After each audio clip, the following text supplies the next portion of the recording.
ఎన్నో యుగాలుగా పరమశివుని చల్లని అండతో తన ఉనికిని చాటుకుంటూ వస్తుంది. ఈ భూమి మీద ఉండే 12 జ్యోతిర్లింగాలతో పాటు 18 మహాలింగాలు కూడా కనుమరుగైపోయాయి. కొన్ని వేల సంవత్సరాలుగా కోయజాతి వాళ్ళు కొండ కోణల్లో, గుహల్లో శాసనాల ద్వారా ఎన్నో కథలుగా రాశారు. సాక్షాత్తు ఆ కాలభైరవుడే ఈ మహాలింగాలన్నిటికీ స్వయంగా కాపలా కాస్తూ ఉన్నాడు. అలాంటి ఒక లింగం తలకోనలో శిథిలావస్థలో ఎండకి ఎండుతూ, వానకి తడుస్తూ, దీపారతులు లేకపడి ఉంది. ఈ మహాలింగానికి దీపం పెట్టి అభిషేకం చేసే రోజు ఇప్పుడు వస్తుంది.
అయ్యో శివయ్య,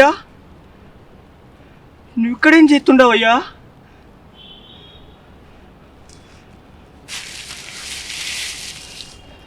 లోకాల నేలే నీకు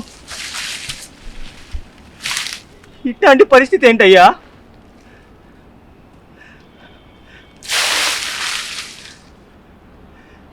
ఒక దీపం పెట్టేవాడే లేడా? నాకు లోకజ్ఞానం లేదని అందరూ అంటారు. అమాయకుడిని చేసి ఏడిపిస్తారయ్యా. నాకు చిన్నప్పటి నుంచి నువ్వే లోకం స్వామి. నాకన్నీ నువ్వే. నిన్ను ఇలా చూస్తుంటే నా కడుపు తరుక్కుపోతుందయ్యా.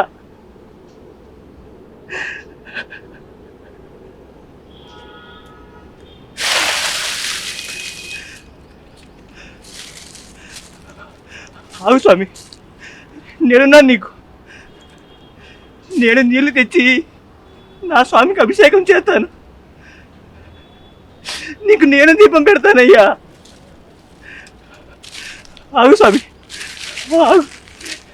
అన్నీ తెస్తా నీకు, అన్నీ తెస్తాను.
ఆగు శివయ్య.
శివయ్య,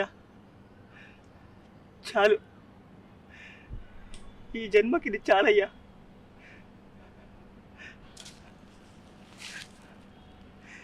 జీవితాంతం నిన్ను చూసుకుంటూ ఇలాగే ఉండిపోతానయ్యా. నీకు నేనున్నాను శివయ్యా. ఈ అడవిలో కానీ ఇంకెక్కడున్నా కానీ ప్రతిరోజు వస్తా స్వామి నీ కాడికి. నీకు నేను దీపం పెడతానయ్యా. సచ్చేదాకా నీ కాడనే ఉంటానయ్యా.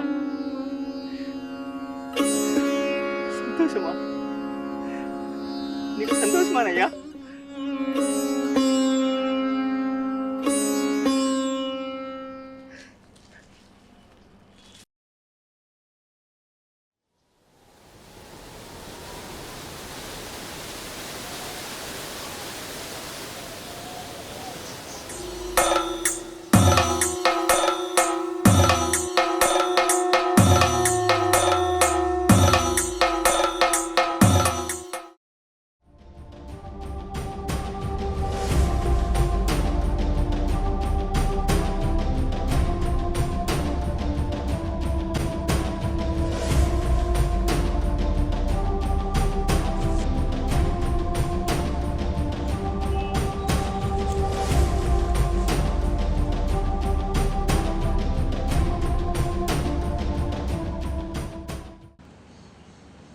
ఎవరు స్వామి నువ్వు? ఈ అడవిలో ఏం చేస్తున్నావు? శివాజ్ఞ లేనిదే చీమైనా కుట్టదంటారు. అలాంటిది ఆ మహాశివుని ఆశీస్సులతో నువ్వు ఎంతటి మహాకార్యానికి నాంది పలికావో తెలుసా? కొన్ని వేల సంవత్సరాల నుండి ఈ భూమి మీద 18 మహాలింగాలున్నాయి. అందులో ఒకటైన ఈ మహాలింగం నువ్వు అభిషేకం చేసి దీపం పెట్టడం వల్ల సక్రియం చెందింది. అంతేకాదు, నరాంతక రాక్షసులు భీకర యుద్ధం చేయడానికి వస్తున్నారు. అంతకంటే ముందు నువ్వు దీని వెనుకున్న చరిత్ర గురించి తెలుసుకోవాలి. ఈ అనంత విశ్వానికి శక్తినిచ్చే పరమశివుని నిలయంగా భావించే భూమిని రాక్షసుల మనుగడ కోసం ఎన్నో దైవ సమూహాలను, శక్తివంతమైన రాజ్యాలను ఓడించి ఆ 18 మహాలింగాల శక్తిని క్రియాశీలం కాకుండా అడ్డుకొని నిర్వీర్యం చేశారు. నరాంతకుడు రాక్షసాధిపతి తన సైన్యంతో ఎన్నో విధ్వంసాలకు పాల్పడి ఎన్నో మారణ హోమాలు సృష్టించి ఈ భూమిని ఆ యముడు కూడా చూడని నరకంగా తయారు చేశాడు. చెడు ఉన్న చోటే మంచి కూడా ఉంటుంది. ఈ రాక్షసులను ఎదిరించడానికి సామాన్య ప్రజలు ఎన్నో యాగాలు చేశారు. అందుకోసం తోడుగా ఉత్తర దిశ నుంచి హిమరాజు తన సైన్యాన్ని కాపలాగా పెట్టాడు.